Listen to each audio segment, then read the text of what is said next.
few months ago, I felt a mass in my chest area. And as most women who go through this process, you kind of have a moment of panic first because you think, oh my goodness, this might be the big C word, right? And so what happened, thank God, it was benign. So it wasn't anything malignant or anything like that. So that was a huge, huge relief.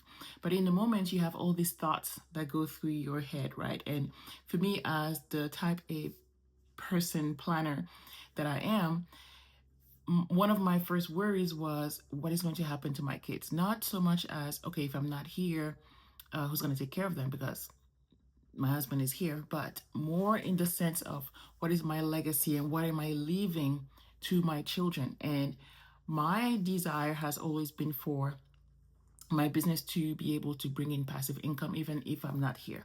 And so at that time, and that was just back in April, there I was working on certain things, but I didn't have the urgency to really set it up and make it work. And so that really put fire under my butt and really moved me to do what I needed to do. And that's how I was able to batch a ton of content. That's why I was able to film a ton of videos. And I have a video where I show you exactly how I planned everything because I was going to go to Paris. And so there were two things. It was the trip to Paris, but it was also that health scare that I had that really pushed me to do it. And because part of the plan for you to be able to make passive income when it comes to social media content or digital products and how the leads are going to come in through is with your content, right? And so I wanted to be able for my content to be evergreen and to be up there. And so that was the strategy. And the thing that works very well is when we are under pressure. When you're under pressure, you do a lot of things. You suddenly have the motivation to do things. And the funny thing is that about 10 years ago, I had a similar health motivation. And that was when I was pregnant with my twins. I was already in my upper 30s, and it was twins. So it was a high risk pregnancy. I was sick all the time. Like morning sickness was terrible throughout the whole pregnancy. And so I was like, you know what? I cannot really sit at my desk for hours and hours to work on the business. So what can I do to make this work? Because I want the babies to come and not having to be working on the business. So pressure, I got to work. I was now able to map out my content, 90 days of content. That was the first time that I did it. It was because I was sick during my pregnancy and I wanted to be able to batch as much as possible so that when the babies come, I don't have to be on the business. I don't have to deal with it. The content is already out there doing its thing. And that's why I say that your content is your ambassador. Your content is going out there on your behalf, doing the thing, talking to people on your behalf, representing you. And so that's how I started this whole content batching strategy. It was out of necessity in a way. And after that, I've been able to teach a lot of people how to do that. And my point is that even when you look at commercials and when you look at marketing, in essence, people, human nature makes us want to move away from the pain. When we know that it's going to be painful, we want to get away from it instead of something that we desire because it's a little harder for the brain to say or to believe that we can get that thing, that dream. However, if we know that, oh, there's a possibility that we're going to get hurt, the brain's going to be like, wake up, we need to move away from here, from this situation, right? And so that's why a lot of time in the marketing we talk about the pain points and the challenges of your audience because you want to know what is going to move them to take action because everybody wants to move abroad, everybody wants to be a millionaire, everybody wants to have big cars and big houses, but not everybody is working towards that. However, when you know that, for example, you might get evicted in a month or two, guess what? You're going to scramble and try to do something about it. Or that, I don't know, the police is going to come and take all your stuff.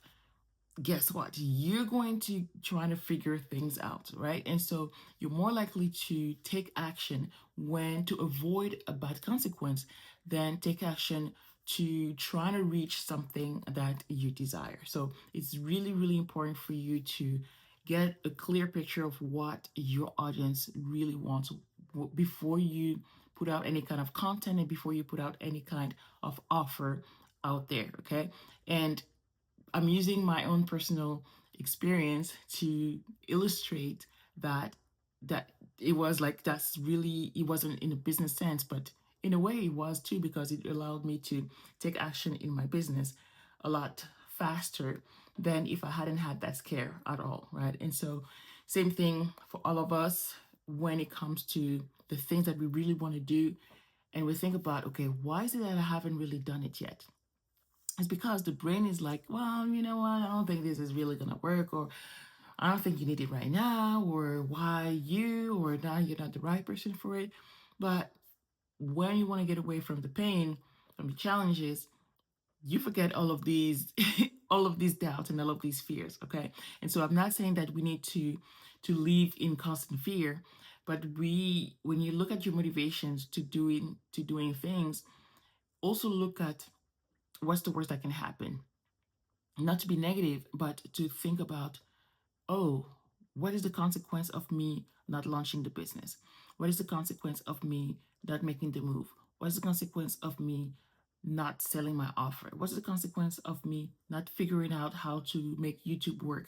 What's the consequence of me not, right? So it doesn't have to be this whole life-changing thing, but even for the small things that we think are small, they can be life changing. All right. And so look at the what is the cost, what is it? I forgot why you say that, but basically what you're missing out. What is the missed opportunity?